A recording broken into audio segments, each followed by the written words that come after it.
Welcome back, U.S. History students. We are starting our last section of Chapter 16, The Tide of War Turns. If you are looking at your note-taking guide, you may notice that there are not everything is written on the board. That is because I'm going to break this into two videos. So we're going to have Section 5 Part 1 and Section 5 Part 2. This video is going to go through the Battle of Gettysburg and the Gettysburg Address. Okay, so let's get started. The first thing we're going to talk about is Fredericksburg and Chancellorsville. General McClellan was remarkably non-aggressive for a military man, and Lincoln was not happy with him, and so he replaced him. He replaced him with a man named Ambrose E. Burnside. So General Burnside was Northern. General Burnside was replaced McClellan as the leader of the Army of the Potomac.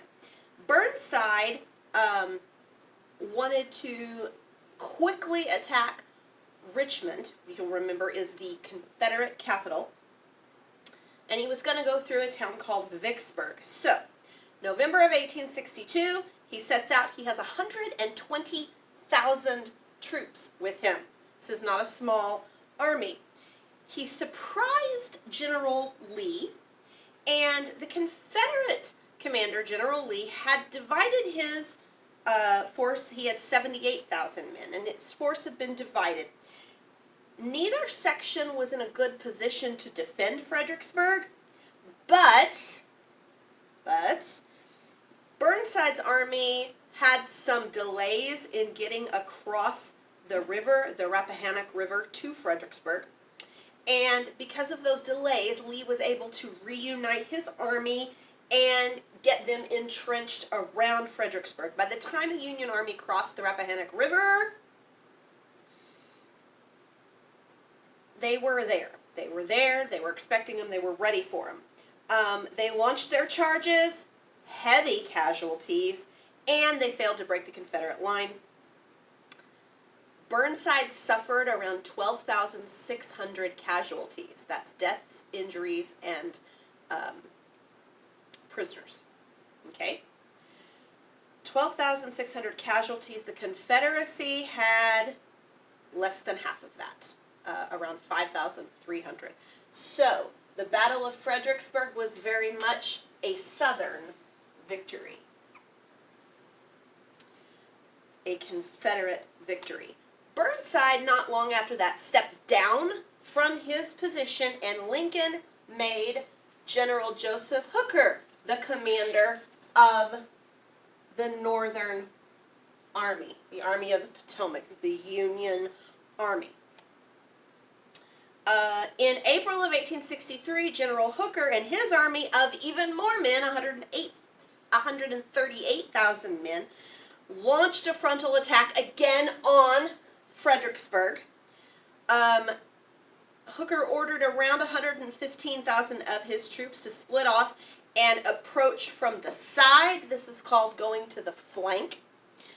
The strategy they thought was working, but for some reason he hesitated.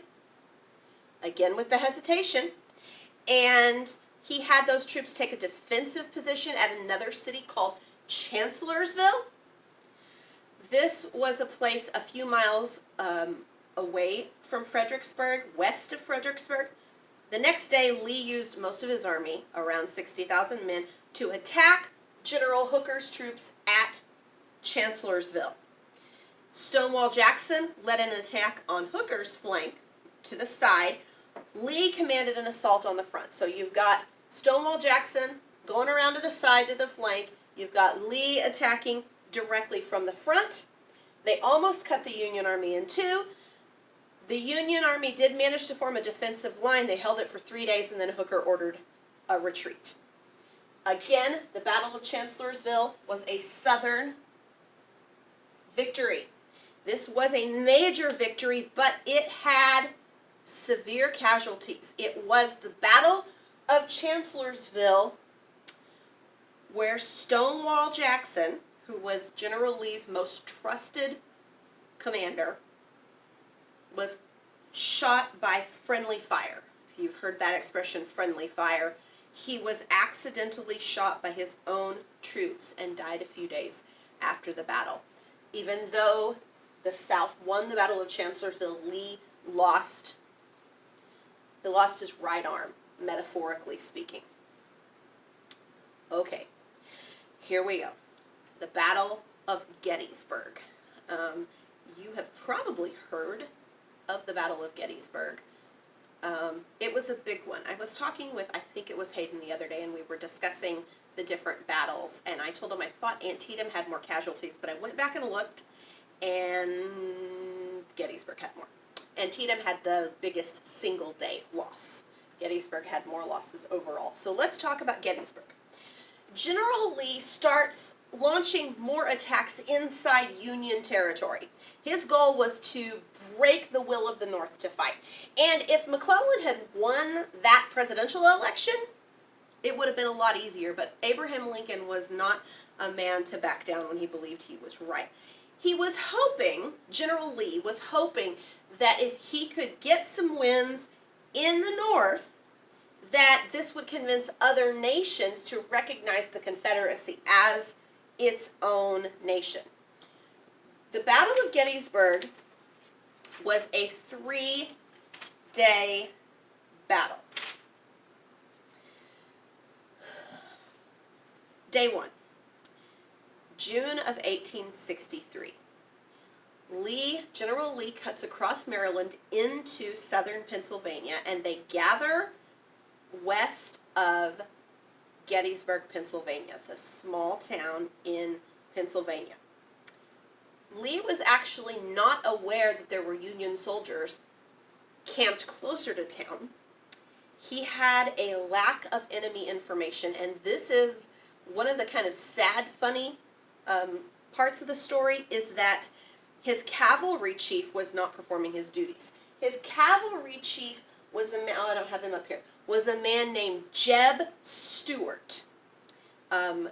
Jeb is in, if you look in your book, you'll notice Jeb is in quotation marks. That's because his Jeb, J-E-B, those were actually his initials, and they called him Jeb as a nickname. Jeb Stuart was not performing his duties. They had actually gone on he and his officers had gone off on their own raiding party, disobeying Lee's orders. So General Lee did not have all of the information that he needed. There was another Confederate raiding party that actually went into Gettysburg for boots, shoes. They heard there was a stash of shoes. This is another kind of funny, interesting story. And so they went into Gettysburg to have a raiding party to get boots and other supplies. And while they were doing that, they ran smack dab into some Union soldiers commanded by General George G. Meade. General George G. Meade.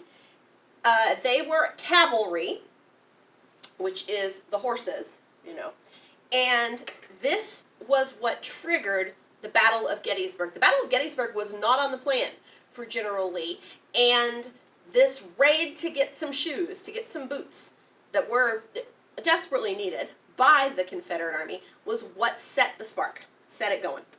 This triggered the Battle of Gettysburg. The Battle of Gettysburg, you've got this on your sheet for notes. I've left a little extra room, but it's hard to condense into one sentence. But if you have to condense it, what our book has is pretty good. It's a key battle that finally turned the tide against the Confederacy. The Battle of Gettysburg is the battle that really turned the tide for the Union, for the North. July 1st, 1863. Confederate raiding party and Union forces begin exchanging fire. The Confederate forces were actually larger. They began to push the Union troops back through the town of Gettysburg. The Union soldiers regrouped along the high ground. You will see on page 539, this is Pickett's charge. The red and blue arrows and lines are for Pickett's charge. So we're not there yet, but you can see the different places that I'm going to be talking about. Okay, so you can see Cemetery Ridge and Culp's Hill. When you're fighting in a war, it's generally best to have the high ground. And the Union soldiers were able to take that high ground and regroup along the ridge and on the hill. General Lee was trying to keep the Union Army from entrenching themselves, digging the trenches so that the men could be in the trenches with their guns over the top of the trenches, kind of like it would be, you know, like down here. Because you're safer in trenches, and Lee wanted to prevent that. So he ordered General Ewell to attack immediately, but Ewell hesitated. Lee had his own hesitator, I guess. And the Union Army was able to establish their defensive position on Cemetery Ridge and on Culp's Hill. Now, General James Longstreet, who was a Confederate general, so he was for the South, General James Longstreet, actually thought that the Union position would be impossible to take. He believed that the Confederate Army shouldn't attack, but they should go east, take a defensive position themselves, and wait for the Union to attack them. But General Lee was not convinced by that. General Lee believed that his troops could do anything. He had high confidence in his troops. So, the Confederates put their camp at a place called Seminary Ridge, which ran parallel to the Union forces. So they're basically facing each other in two parallel lines. Both sides were waiting. They had called in reinforcements. Both sides had called in reinforcements, and they spent the first day preparing for combat. Day 2. July 2nd, General Lee orders an attack on the left side of the Union line. He believed that he could win this battle if his troops could capture Little Round Top from the Union forces. Little Round Top was another high place. So from this hill, Lee's troops could fire down on the line of Union forces. So Little Round Top was higher up than Union forces. It's easier to fire down than it is to fire up. The fighting was very fierce on the south side of the hill. The 20th Maine, which was a division led by Colonel Joshua Chamberlain. He's not on your notes, but I think he might be one of your choices for your mini research project. I can't remember. But anyway, Colonel Joshua Chamberlain led the 20th Maine, and he battled the 5th Alabama, led by Colonel William Oates. Oates actually later on, as he was describing the conflict, and this is pretty graphic, guys, he said the blood stood in puddles in some places on the rocks. This was not a clean fight. The Union forced the Confederates to pull back from Little Round Top, so they did not capture it. The Confederates then decided to attack Cemetery Hill and Culp's Hill, and the fighting lasted until nightfall. The assault on Cemetery Hill was unsuccessful, but the Confederates did manage to take a few trenches on Culp's Hill. The Union forces at the end of Day 2 still had a strong defensive position. Day 3. This is probably one of General Lee's biggest mistakes. Happens on Day 3 of the Battle of Gettysburg. General Longstreet tried to convince Lee not to attack, but Lee really thought that the Union forces were ready to break. He thought they were right there. Just one more push and we can get him. He planned to attack the center of the line on Cemetery Ridge. He felt that it would not be expected. General Meade actually only had about a little less than 6,000 troops to defend the center. So he felt like attacking the center was the answer. For over an hour, the Confederates shelled Cemetery Ridge with cannon fire. So for over an hour there, cannon fire after cannon fire after cannon fire. And for a while, the Union forces fired back, and then they slacked off. They stopped firing cannon fire back. Now, the Confederates assumed that this meant that they had damaged the Union artillery. In reality, they didn't. The Union just decided to not waste their ammunition. So, charging the Union center, there were 3 divisions of Confederate soldiers, and one of those divisions was commanded by General George Pickett.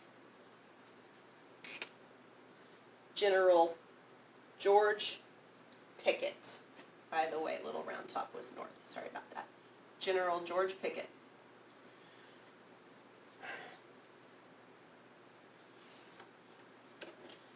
George Pickett commanded the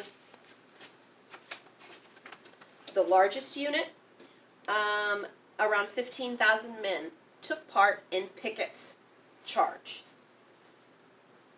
1 mile of marching they marched. The Confederates marched slowly up toward Cemetery Ridge. As they're marching, they are, of course, being fired upon. Cannon fire and rifle fire, and they suffered severe losses. Eventually, some of them almost got to the top of Cemetery Ridge, but the Union had reinforcements, and they added to the fire. The Confederates retreated, and from just Pickett's charge, there were 7,500, not 75,000, 7,500 casualties on the field of battle, and Pickett's charge was very much a Northern victory. Let me read to you from this other book a little bit about Pickett's charge.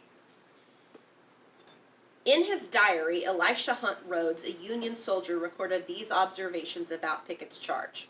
Here's what he said. Soon the rebel yell was heard, and the rebel General Pickett made a charge with his division and was repulsed after reaching some of our batteries. Our lines of infantry in front of us rose up and poured in a terrible fire. As we were only a few yards in rear of our lines, we saw all the fight. The firing gradually died away, and but for an occasional shot, all was still. But what a scene it was. Oh, the dead and dying on this bloody field. After the charge, General Lee rode in, and he rode among the survivors, and he said to them, "It's all my fault." In fact, General Pickett never forgave General Lee for ordering him up that hill. Day 4, Lee began to retreat. In the Battle of Gettysburg, around 75,000 Confederate soldiers and 90,000 Union soldiers had fought during the Battle of Gettysburg.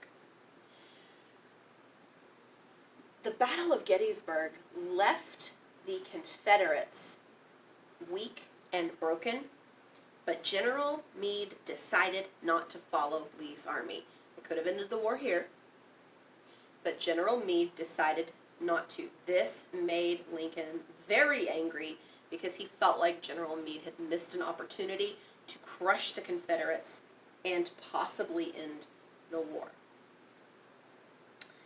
Gettysburg was a turning point in the war. Gettysburg was a big deal. The Union victory at Gettysburg took place the day before General Grant captured Vicksburg, Mississippi. Remember, we talked about that in the last video. General Grant captured Vicksburg, Mississippi. the day after the Union won at Gettysburg. These two victories made it possible for the war to be won because they convinced Northerners that we could actually win the war.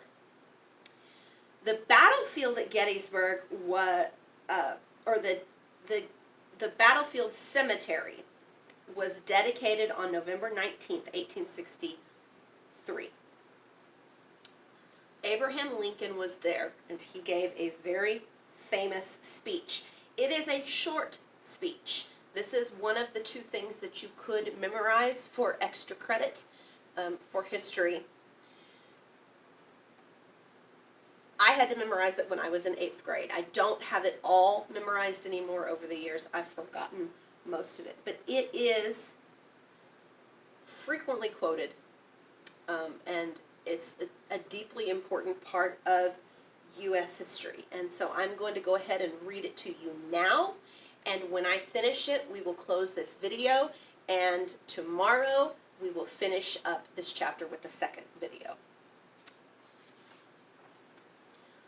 fourscore and 7 years ago, our fathers brought forth on this continent a new nation, conceived in liberty and dedicated to the proposition that all men are created equal.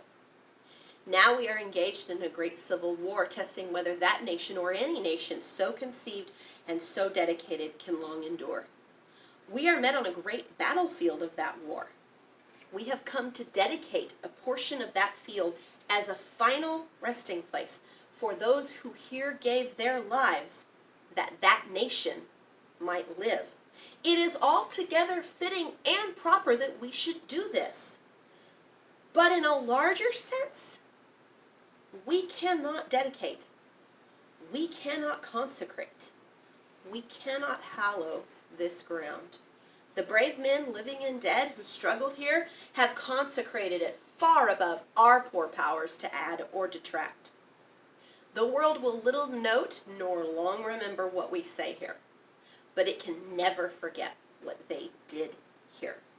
It is for us, the living, rather, to be dedicated here to the unfinished work which they who fought here have thus far so nobly advanced.